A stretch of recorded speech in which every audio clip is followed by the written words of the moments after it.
Chief Minister, Shri Devendra Fadnavis ji, Dr. Vijay Chathaiwale ji, Shri Baba Kalyani ji, Shri Adil Zainul Bhai ji, friends, distinguished delegates, it's a great pleasure to join you all at the inauguration of this conclave on global economic cooperation.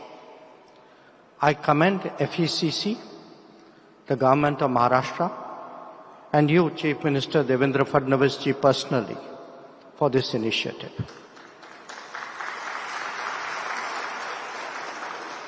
Recent developments, both in the world and in India itself, make this deliberation timely and appropriate, particularly in India's financial capital, Mumbai. Today, there are 4 broad propositions that I would like to share with you. 1, the world has entered a volatile and uncertain era, possibly the most turbulent in living memory. Long-standing assumptions and expectations have now become questionable. Key dimensions are transforming simultaneously, be they strategic, political, economic, or technological. 2, solutions lie in de-risking and diversifying across multiple domains. This approach is increasingly visible in the policy of nations as much as in the choices of enterprises. But despite the challenges, we must search for opportunities and solutions, infinite or otherwise.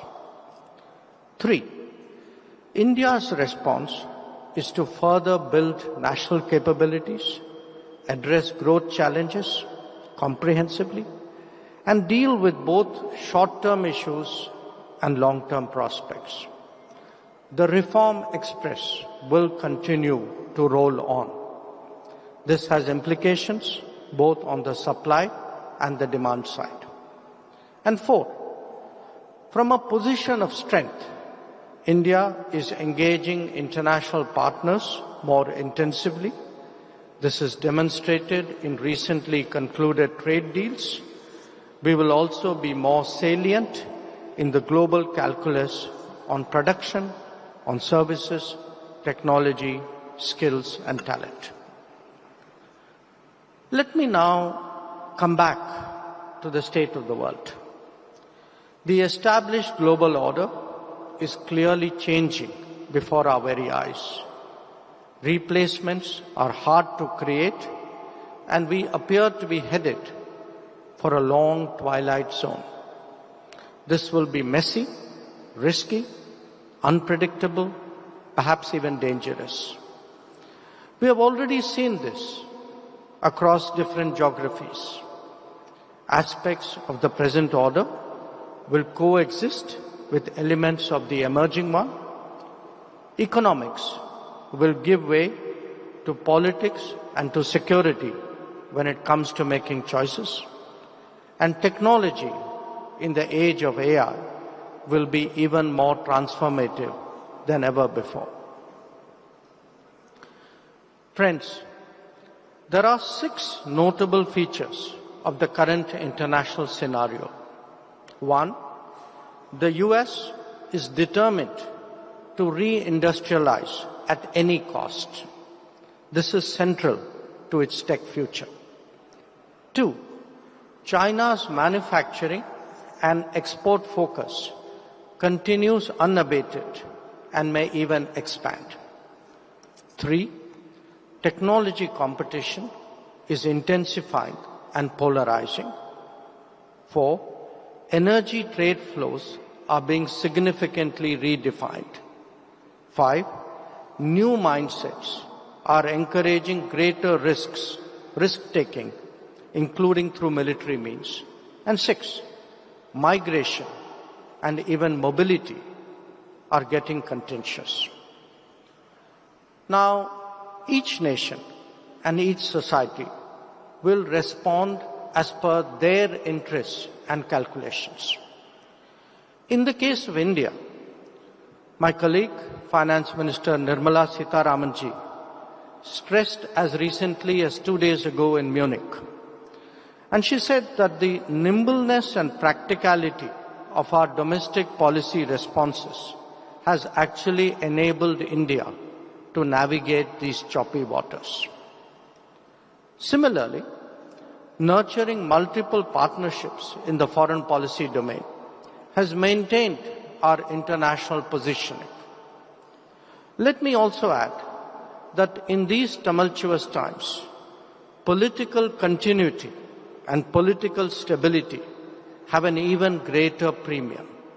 This has allowed India to carry out bold reforms, even in complicated times.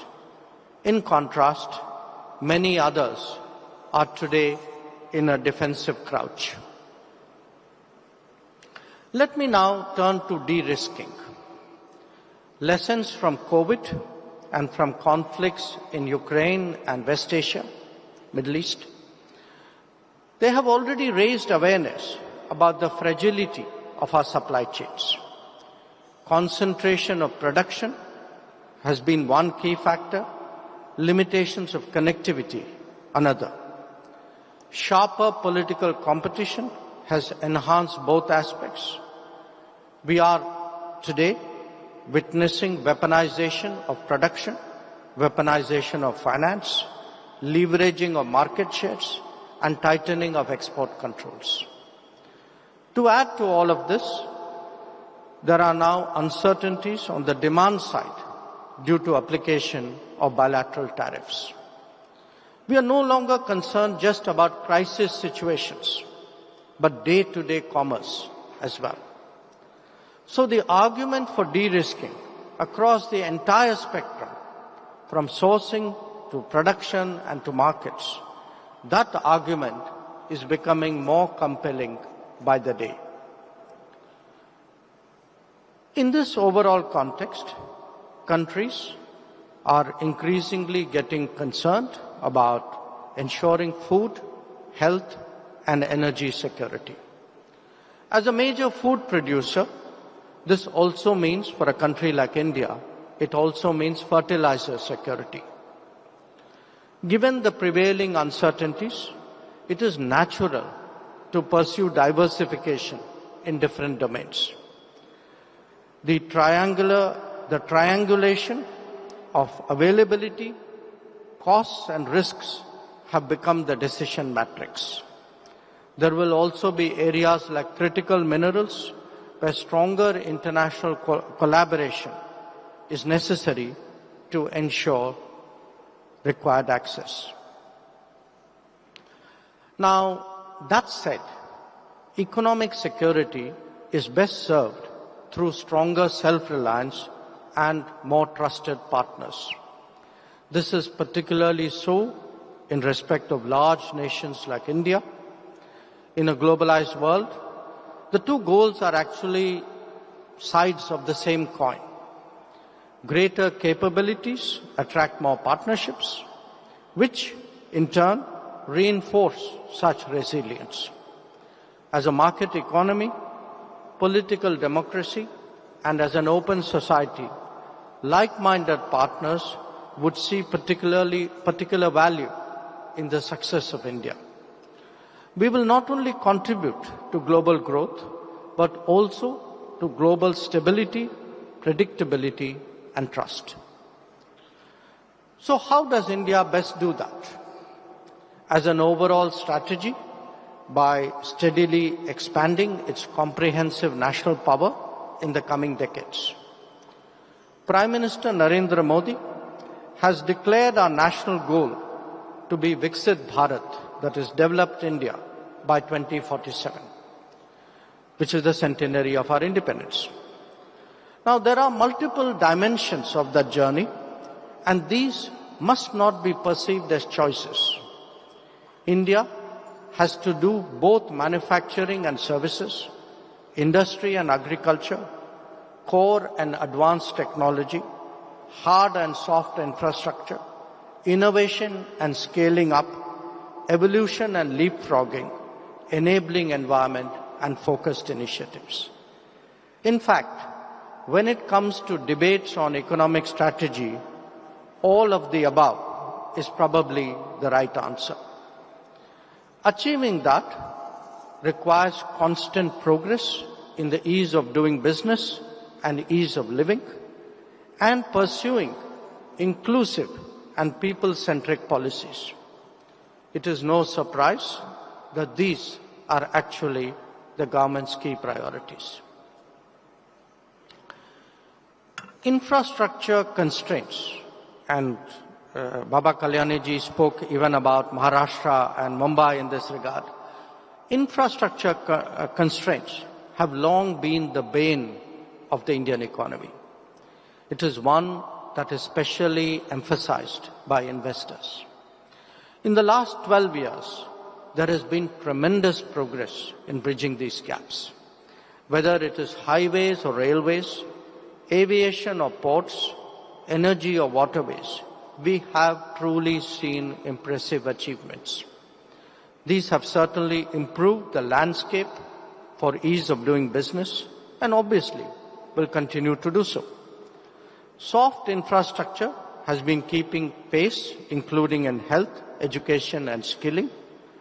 Digital public infrastructure has actually been the real game changer, facilitating better governance and effective socio-economic delivery. The basics of nutrition, health, housing, electricity, water, literacy and connectivity have become much more widely accessible. Educational institutions have actually doubled in this period, even as social indices have risen markedly. The cumulative impact of these autonomous happenings has made it much easier today to realize our true potential. Friends, we all clearly recognize that our lives are going to be more intensively saturated by technology. To ensure its interests and make its contribution, India is accelerating its industrialization. The focus on Make in India has been extended to cover research, design, innovate and co-create in India. It is only by maintaining a broad industrial base that India can generate its own technologies. This is also a moment to leapfrog. We have the talent, we have the ambition, and we have the determination to embrace advanced technologies to that end. So whether it is playing catch-up or treading uncharted paths, a range of new initiatives are underway. These cover semiconductors to microelectronics, defense to space, drones to shipping, or renewables, and most of all, AI. That the recently presented budget shone the spotlight specially on biopharma, nuclear energy, and critical minerals is a sign of the times. A technology-driven world will naturally also be a talent-driven one. In the recent past, the flow of skills and talent across the world has been a powerful driver of economic growth. While irregular migration has created a backlash in some societies, these realities of demand and supply cannot be disregarded. However, they can and they do take new manifestations. The proliferation of global capability centers is noteworthy, and India's relevance to the international economy has actually found one more avenue. In fact, in a much broader way, our favorable demographics are encouraging a larger and more substantive Indian participation in the global workforce. An India with greater capabilities and with greater confidence is understandably negotiating mutually beneficial arrangements with more partners. This year alone, we have the FTA with the European Union and a trade deal with the United States. Last year, it was the United Kingdom, EFTA, New Zealand, and Oman. And before that, there was UAE, Australia, and Mauritius. Commerce and Industry Minister Piyush Goyal and his team have shown great perseverance and tremendous commitment in securing greater market access for Indian products and services abroad while protecting our sensitive sectors. Quite apart from its growth and employment benefits at home, it helps address the de-risking challenge by presenting Indian options as part of a global solution. Friends, the last decade has seen our nation choose a definitive direction, not once but 3 times. People have preferred solutions over slogans, delivery over promises, efficiency over leakage, and good governance over mismanagement. New India is symbolized by 5G technology, moon landing, Vande Bharat trains, UPI cashless payments, and mass-scale vaccine production, to name just a few milestones. Equally important, this India has a people-centric approach that is expressed in its promotion of financial inclusion, in saturation of socio-economic benefits, and the manner in which we are approaching AI. It has been an empowering period that has left us optimistic about achieving the goal of Viksit Bharat. It has also created a foundation for India to emerge as a credible and reliable international partner in this age of uncertainty. I'm confident that this sentiment will only grow further in times to come, and I thank this conclave for promoting that in India. Thank you very much for your attention. If you like this video, then like, share and subscribe to Mirror Now.